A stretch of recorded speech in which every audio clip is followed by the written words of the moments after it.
Pakistan aesthetic hair transplant centre, hydra white treatment, جلد کی دلکشی اور نکھار کا ابتدائی علاج، نامور aesthetic consultant doctor Hanif Saeed کی زیر نگرانی، Pakistan aesthetic hair transplant centre, جہاں خوبصورتی بولتی ہے۔ فون 0341 000 6060 0345 210 5338۔ السلام علیکم، لائیو ڈیجیٹل نیوز میں خوش آمدید۔ آپ نے اب تک ہمارے چینل کو سبسکرائب نہیں کیا ہے تو صحت کی خبروں سے باخبر رہنے کے لیے سبسکرائب اور بیل آئیکن کو پریس کر کے لائک بھی ضرور کر دیں۔ السلام علیکم ورحمۃ اللہ وبرکاتہ۔ میں ہوں سراج الدین امجدی۔ آج کی خصوصی رپورٹ کا آغاز 28 اگست 2024 کراچی سے بولان، وادی مہران سے چترال، پر امن شٹر ڈاؤن ہڑتال، قانون شکن عوام دشمن، چور دروازے سے بننے والی وفاقی اور صوبائی حکومتوں کے خلاف عوامی ریفرنڈم اور کرپٹ سیاستدانوں کی رخصتی کی تحریک کا نقطۂ آغاز ہے۔ فیلڈ مارشل ایوب خان کے عہد حکمرانی میں چینی کی قیمتوں میں معمولی اضافے پر عوام کی تحریک کے سامنے ایوب خان کی حکومت نہیں ٹھہر سکی تو بجلی اور توانائی کی قیمتوں میں ہوش ربا اضافہ سول نافرمانی جیسی کیفیت بھی پیدا کر سکتا ہے۔ ایسے حالات میں ہیلتھ سسٹم میں بیک بون کا درجہ رکھنے والی نرسنگ کی تعلیم و تربیت کی regulatory authority Pakistan nursing and midwifery council بازیچۂ اطفال بنا ہوا ہے۔ ویسے تو سالوں سے یہ ادارہ مسلسل لاقانونیت کی زد میں رہا ہے، لیکن شہباز حکومت کے موجودہ دور میں صحت کا یہ وفاقی آئینی ادارہ وفاقی محکمہ صحت کے تحلیل کرنے کے اعلان کے ساتھ ہی ادارے کے کرپٹ ترین وہ سول ملازمین جنہیں اس قومی ادارے کی تباہی اور بربادی پر جیلوں میں ہونا چاہیے تھا، وہ کس قانون کے تحت اس قومی آئینی ادارے کے ماما چاچے بن کر آصف خٹک جیسے تصدیق شدہ کرپشن کا مجسمہ کونسل کے سیکریٹری بنے بیٹھے ہیں، اور کونسل کی موجودہ صدر فرزانہ ذوالفقار کو نرسنگ مافیا کی جانب سے پلان کرنے کے باوجود ان کی ڈگری غیر مستند ہونے کے معاملے نے نرسنگ مافیا کی نیندیں اڑا رکھی ہیں، کیونکہ گلگت بلتستان کی حکومت پہلے ہی وفاقی حکومت کو مذکورہ خاتون کی نامزدگی کی اطلاع تحریری طور پر دے چکی ہے کہ اس خاتون کی نامزدگی اس حکومت کی جانب سے نہیں کی گئی ہے۔ اب نرسنگ مافیا اپنے اقدامات کے ذریعے خود ہی بے نقاب ہو چکی ہے۔ کمپیوٹر آپریٹر آصف خٹک اپنی معمولی سی سرکاری ملازمت کے دوران کئی نجی نرسنگ اسکولز کا مالک اور متعدد نرسنگ اسکولز کا پارٹنر کیسے بنا، اور ان کو مبارکباد دینے والے سول اسپتال کراچی میں سابق وزیر صحت عرفان اللہ خان مروت کی مہربانی سے 2 گریڈ میں بھرتی ہونے والے میل نرس کس کے امتحان دینے سے میل نرس بنے، یہ بھی کوما کیئر سپروائزر کی سول اسپتال کراچی سے تنخواہ لینے کے علاوہ آج کئی نجی نرسنگ اسکولوں کے مالک ہونے کے ساتھ ساتھ ضلع ساؤتھ کراچی میں پورشن تعمیر کے غیر قانونی کاروبار میں بھی ملوث ہیں، اور سرکاری طور پر محکمہ صحت سندھ کے ملازم کی حیثیت سے لاکھ روپے کی تنخواہ لینے والا یہ کروڑوں روپے کے کاروبار کو کیسے چلا رہا ہے؟ کیا قانون میں سرکاری ملازمت کے دوران اسی شعبے میں جہاں وہ ملازمت کر رہا ہو ذاتی کاروبار کی کوئی اجازت یا گنجائش موجود ہے؟ نجی نرسنگ اسکولوں کا مافیا سرکاری ملازمین کا وہ نیٹ ورک ہے جو ملک کے تمام صوبوں میں ہے۔ پہلے آپ اس مافیا کے کرتا دھرتا لوگوں کی تصویر ہماری اسکرین پر دیکھیں۔ آپ نے یہ تصویر ملاحظہ فرمائی جو حکومتی قوانین کے خلاف کھلی بغاوت ہونے پر سوشل میڈیا میں ایک دوسرے کو یہ مافیا کیسے مبارکباد دے رہی ہے۔ آپ ان کی اسکرین پر پہلے تصویر دیکھیں۔ کہاں ہے F B R, NAB, F I A, anti corruption اور دیگر متعلقہ ادارے؟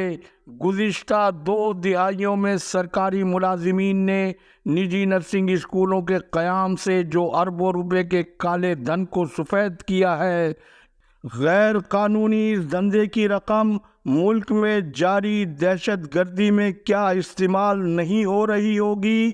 یہ مافیا اتنی طاقتور ہے کہ پاکستان پیپلز پارٹی کی رکن قومی اسمبلی، سابق صدر Pakistan nursing council doctor Shazia Sobia Soomro, قائمہ کمیٹی صحت کی روبینہ خالد کی تحقیقات اور ان کے خلاف ریکارڈ پر موجود سفارشات کو یہ اڑا کر آئینی قانونی ادارے کو کھلواڑ بنا کر وزیر اعظم ہاؤس آج نرسنگ مافیا کی لاقانونیت کا مرکز کیسے بنا ہوا ہے؟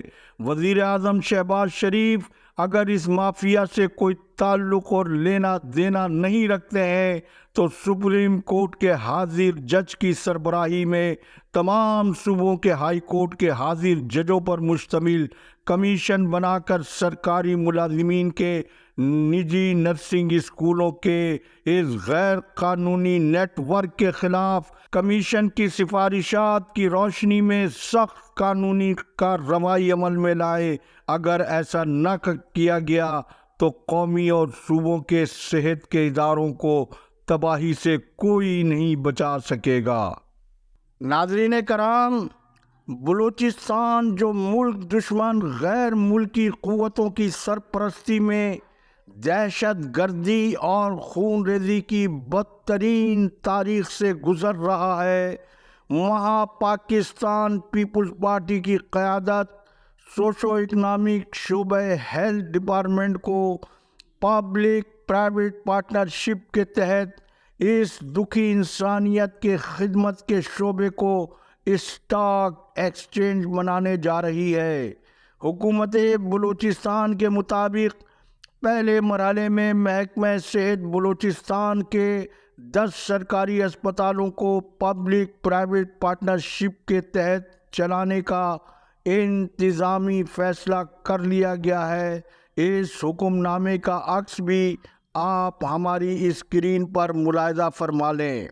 ناظرین، اس عکس کے مطابق ڈسٹرکٹ ہیڈ کوارٹر ہسپتالوں زوب پنجگور، کولو پشین، خضدار اور ڈیرہ بگٹی کے اسپتال شامل ہیں اور 2 ٹراما سینٹرز کو بھی چلانے کا مراسلہ جاری کیا گیا ہے۔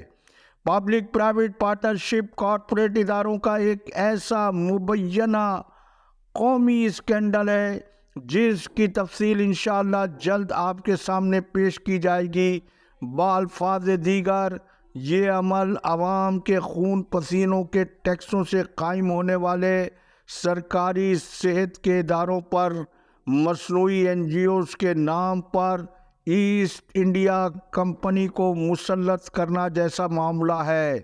جیسا کہ سندھ میں PPHI نامی کارپوریٹ سیکٹر کی NGO کو تقریباً محکمہ سے سندھ کے 80% اداروں کو ٹھیکے پر دیتے ہوئے اپنے لمبے کمیشن کا خفیہ راستہ بھی وصول کرنے کا رکھا گیا ہے۔ یہ کرپشن کا کھیل محکمہ صحت پنجاب میں نہیں ہے۔ وہ دوسری بات ہے کہ سیکریٹری صحت پنجاب علی جان اس وقت صوبے میں کرپشن کے بے تاج بادشاہ ہونے کی شہرت رکھتے ہیں، لیکن بلاول اور مریم کی محکمہ صحت میں خدمات کی بنا پر جاری مقابلے کی ایک جھلک دیکھیں۔ محکمہ صحت پنجاب کے بڑے شہروں میں سرکاری طور پر سرکاری اسپتالوں میں مریضوں کو سرکاری عملہ کیا سہولیات فراہم کر رہا ہے، پہلے ہماری اسکرین پر یہ ویڈیو ملاحظہ فرمائے۔ پنجاب کی اس ویڈیو کو دیکھنے کے بعد اب آپ ہماری اسکرین پر سندھ کے محکمہ صحت کا حال دیکھیے، جس کے مطابق سول اسپتال کراچی سندھ کے دارالحکومت کے سب سے بڑے اسپتال میں محکمہ صحت کی خدمات کی جھلک ان ویڈیو اور فوٹیج میں ملاحظہ فرمائے۔ یہ ہے 15 سال سے سندھ میں وزیر اعلیٰ سندھ سید مراد علی شاہ کی بے مثال عوامی خدمات کی لاجواب سروسز اور ان کی کامیاب طرز حکمرانی کی معمولی سی جھلک۔ یہ تمام مریض نواب شاہ بدین لاڑکانہ اور جیکب آباد عمر کوٹ سے آئے ہوئے ہیں۔ بلاول سندھ کے عوام کو یہ بتائیں کہ جب سندھ میں اربوں روپے کے فنڈ سے سرکاری صحت کے اداروں کو لندن اور پیرس کی طرز پر تبدیل کیا جا چکا ہے، تو ان علاقوں کے یہ مریض سول اسپتال میں کیا سیر و سیاحت کے لیے آئے ہیں؟ یہ کیوں در بدر کی ٹھوکریں کھاتے نظر آ رہے ہیں، جنہیں محکمہ صحت کے بجائے سیلانی ویلفیئر انٹرنیشنل انہیں سہولیات فراہم کر رہا ہے؟ خدا حافظ۔ پاکستان زندہ باد۔ عوام و افواج پاکستان پائندہ باد۔